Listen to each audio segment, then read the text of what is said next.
जन बच्चों, welcome to my channel Fatehpur वाले गुरुजी।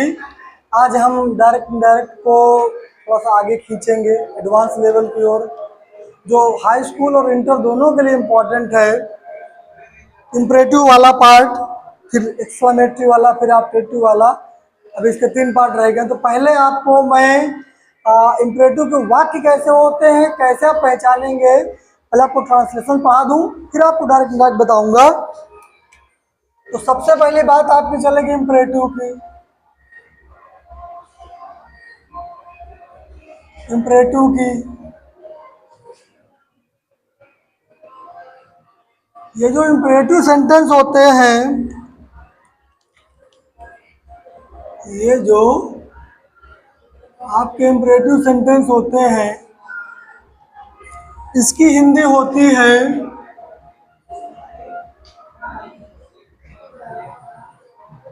आज्ञार्थक वाक्य।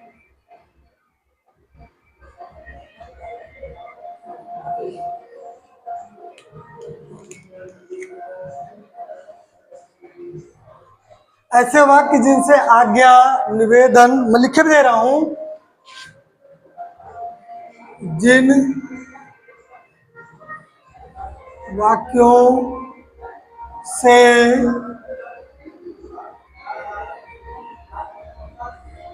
आज्ञा, निवेदन, सलाह, सुझाव आदि के भाव प्रकट होते हैं, वो वाक्य इम्परेटिव वाक्य होते हैं। ठीक। अब इनकी एक और पहचान होती है, इसमें कर्ता यू छिपा रहता है, जिसको अंग्रेजी अनुवाद करते समय नहीं लिखते हैं, किंतु अब जो करंट इंग्लिश है उसमें अब कुछ टीचर या कुछ बच्चे या कुछ बुक्स कह लो लिखवा देते हैं। इसका सेम फंडा होता है प्रेजेंट इंडेफिनिट जैसे, केवल आपका कर्ता यू नहीं लिखा जाता है। तो अगर आदेश का भाव प्रकट हो तो पहले आप क्या लिखते हैं समझिए। मुख्य क्रिया के फर्स्ट फॉर्म लिखेंगे, फिर कर्म लिखेंगे, फिर आप अन्य शब्द लिखेंगे। ठीक। जैसे दरवाजा खोलो, है ना। अब कौन दरवाजा खोलो? आप, तुम। हाँ, तुम ही खोलो। तो इसका मतलब आदेश कोई दे रहा है। मान लो कोई घर के बाहर आ गया, खोल खोल दरवाजा, ऐसे तो आदेश ही तो हुआ। तो ये लिखा आज्ञा, आदेश, निवेदन, सलाह, सुझाव का भाव प्रकट हो तो आप इम्परेटिव मानते हैं। अब इम्परेटिव सेंटेंस के अनुवाद में पहले मुख्य क्रिया अर्थात खोलो, ओपन, क्या खोलो? द डोर, है ना। जैसे खड़े हो जाओ, स्टैंड अप, बैठ जाओ, सिट डाउन, ऐसे आदेश। अब अगर आपको किसी कार्य के लिए मना किया गया हो, क्या किया गया हो? किसी कार्य के लिए मना किया गया हो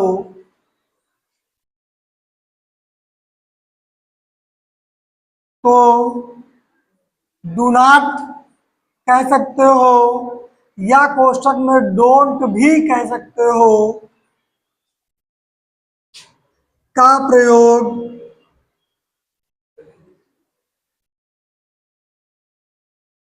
करते हैं। ठीक। अब इसका स्ट्रक्चर कैसा होगा, अब इसी के आगे आप डू नॉट जोड़ दीजिए।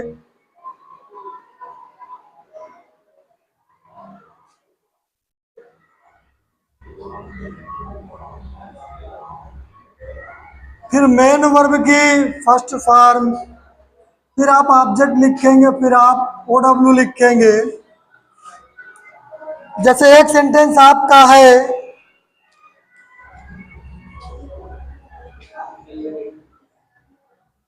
फूल मत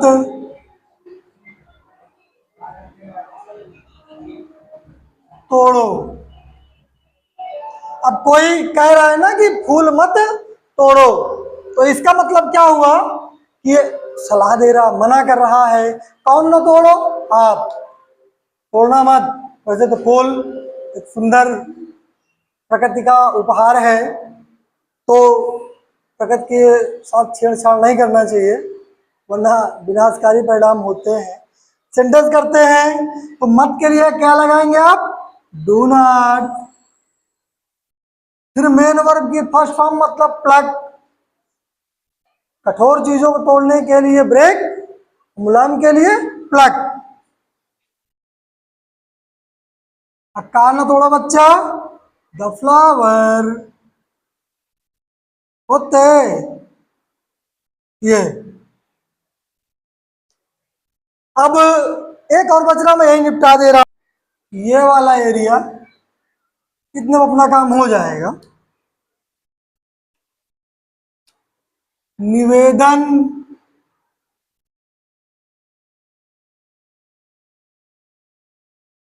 हो तो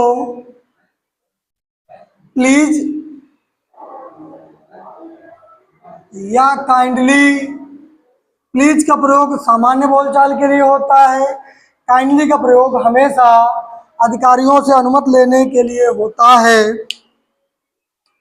प्लस मेन वर्ब की first form plus object plus O W, तो ये हो जाएगा कृपया यहाँ आइए, है ना। तो इसका जो अनुवाद रहेगा, कृपया लिखा, कोई निवेदन कर रहा बच्चा आ जाओ, तो प्लीज मेन वर्ब की फर्स्ट फॉर्म मतलब आइए, कम यहाँ के, हियर, ऐसे कम हियवा ना, भोजपुरी वाले लोग बोलते हैं ना हियवा, वही कम हियवा। ठीक। और आपका लेटेस्ट वाला मिलेगा, वो बहुत आसान होता है, लेट वाला बहुत आसान होता है।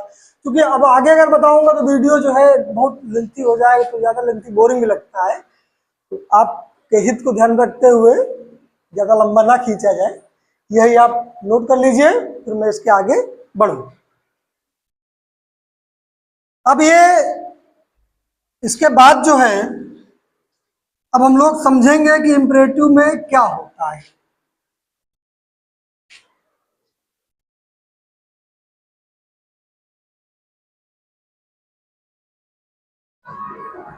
बिल्कुल नजदीक आ गए हैं, डायरेक्ट डायरेक्ट अपने अंतिम पड़ाव की ओर चल रहा है, ज्यादा कुछ है नहीं।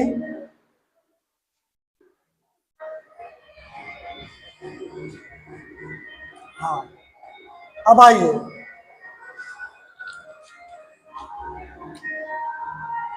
अगर आज्ञा या आदेश का भाव प्रकट हो, तो जो सेड है आप बदलेंगे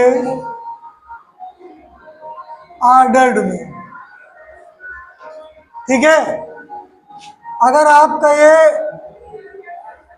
डू नॉट या डोंट लिखा हो,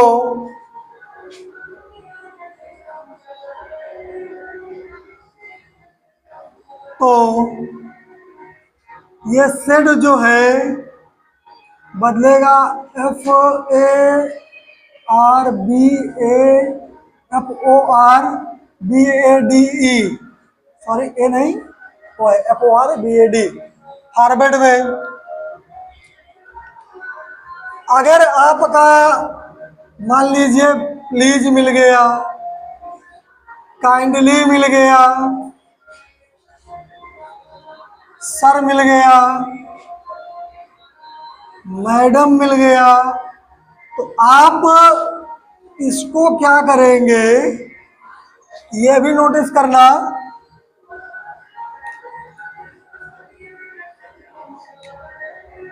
ये जो लिखा है ये आपका हट जाता है,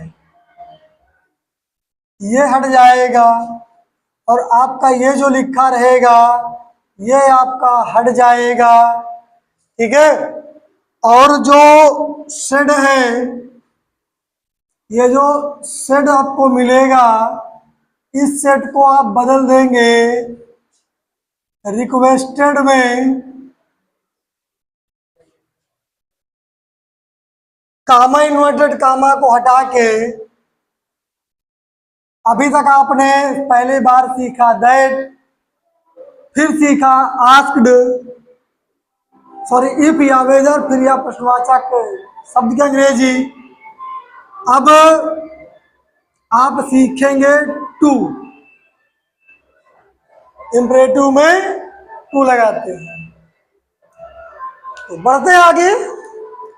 यदि रिपोर्टेड स्पीच का वाक्य या निवेदन, सलाह, सुझाव आदि का भाव प्रकट करे तो वो वाक्य इंपरेटिव वाक्य होते हैं, मैंने अभी आपको बताया।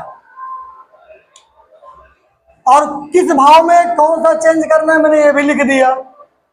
आगे बढ़ते हैं।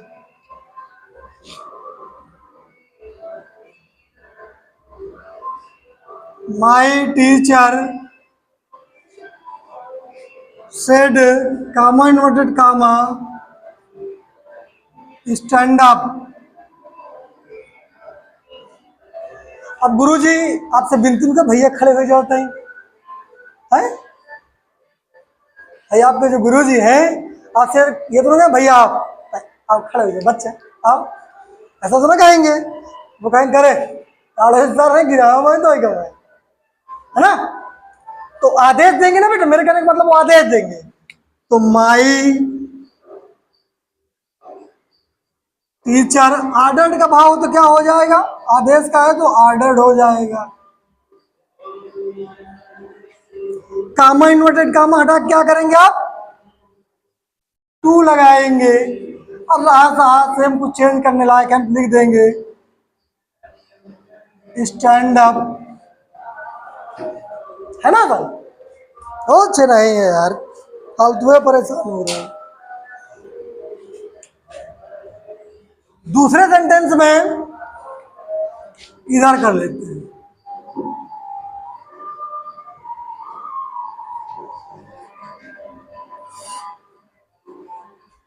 My mother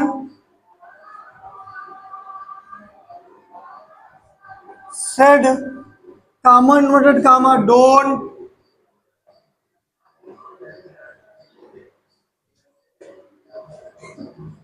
plug the flower, ठीक है।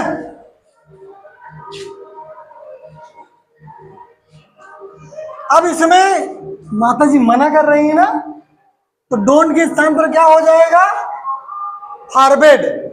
और आपका डोंट ये देखो क्रॉस लगा, मतलब हट जाएगा। तो माई मदर फॉरवर्ड। अब जब ये डोंट हट गया, समझना बात को, जब ये डोंट हट गया तो फिर से वही अफर्मेटिव हो गया, हो गया। जब ये अफर्मेटिव हो गया तो इसका मतलब फिर टू लग जाएगा, प्लग द फ्लावर। आया तो हाँ। अब एक प्लीज वाला करके देखते हैं।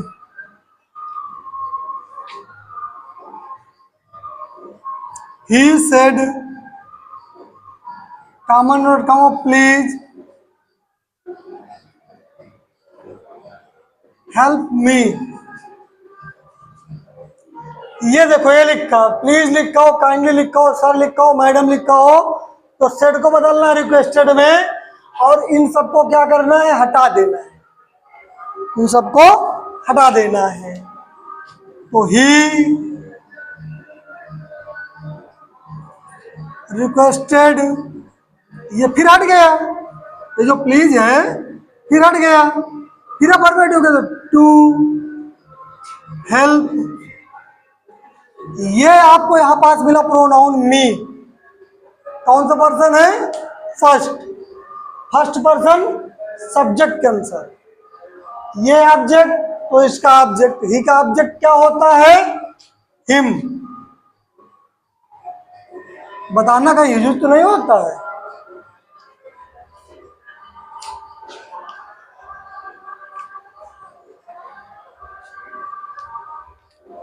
तो इंपरेटिव का ये पोर्शन आपके हिसाब से हुआ।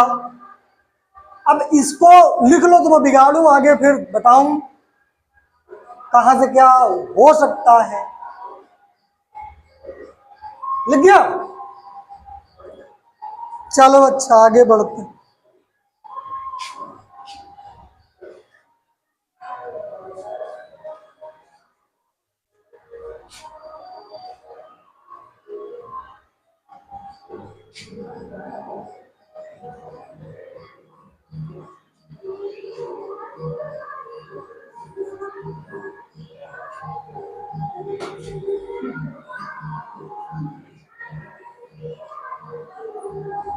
फाइनल आप समझ लो, अगर आपका लेट अस या लेटस आपको ऐसे भी मिल सकता है, दोनों का मतलब यही होता है, ठीक। तो करते कैसे, ये जो आपका लेट रहेगा, आप इसके स्थान पर प्रेम से शुड लिख दीजिए। क्या लिख दीजिए, शुड। और ये जो अस है, इसके स्थान पर या तो आप दे लिख दीजिए, या तो आप भी लिख दीजिए, चाहे जो लिख दीजिए, मन तो तुम्हारे ना। ये जो कामा और इन्वर्टेड कामा है, इसके स्थान पर आप लिख दीजिए दैट। इन तीनों को मिला के क्या बनेगा, दैट दे शुड, या दैट वी शुड। और आप इसको पूरे को, ये जो लिखा है, हटा देंगे। जो सेड है उसको बदल देंगे सजेस्टेड में। ये जो सेड टू है, सजेस्टेड टू में बदलेंगे। ध्यान देना बात को, ये सेड है सजेस्टेड बदलेगा, अगर सेड टू है तो सजेस्टेड टू हो जाएगा। इस बात को आप अंडरलाइन कर लीजिएगा ताकि आपको हमेशा याद में बनी रहे। आइए, he said common inverted comma let's play. अब लेट से प्रारंभ है, आओ लगा दो। तो ही सजेस्टेड, इतने को पूरा हटा क्या लगाएंगे, दैट दे शुड लिख दो, चाहे दैट वी शुड लिख दो। दैट वी शुड प्ले, हो गया। कितना आसान है। ऐसा करता हूँ, जो मैंने पढ़ाया है आपको समझ में आया होगा। अगर आपको समझ में आए तो वीडियो को लाइक करें, शेयर करें, सब्सक्राइब करें, अपने उन दोस्तों के पास भेजें ताकि वो भी बेचारे पढ़ लें, उनको भी परीक्षाएं देनी है। धन्यवाद।